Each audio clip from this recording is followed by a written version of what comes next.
ভালোবাসার কোনো ধর্ম নেই, ভালোবাসা পবিত্র, ভালোবাসা পবিত্র। এরা যে দুজন পার্কে আছে, একসাথে চলে ফিরে, একসাথে অসৎ সম্পর্ক করছে, এটা পবিত্র। এখানে ধর্মকে টেনে আনা যাবে না। আল্লাহ নবী সাল্লাল্লাহু আলাইহি ওয়াসাল্লাম এবং আল্লাহর কোরআন, আল্লাহ তাআলা কোরআনে বলছে ওয়ালা তানকিহুল মুশরিকাত হাত্তা ইউমিননা, পূর্ণ ঈমানদার না হওয়া পর্যন্ত তোমরা কোনো মুশরিক নারীকে বিবাহ করো না।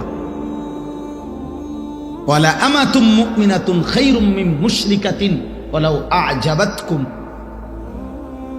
আল্লাহ বলেন একজন ঈমানদার দাসী বাঁদী সেও পৃথিবীর সর্বোৎকৃষ্ট বেঈমান, রূপে গুণে সৌন্দর্যে যেই নারী রূপসী সুন্দরী সম্পদশালী, কিন্তু মুশরিক বেঈমান, আল্লাহ বলছে তার চাইতে একজন ঈমানদার দাসী উত্তম।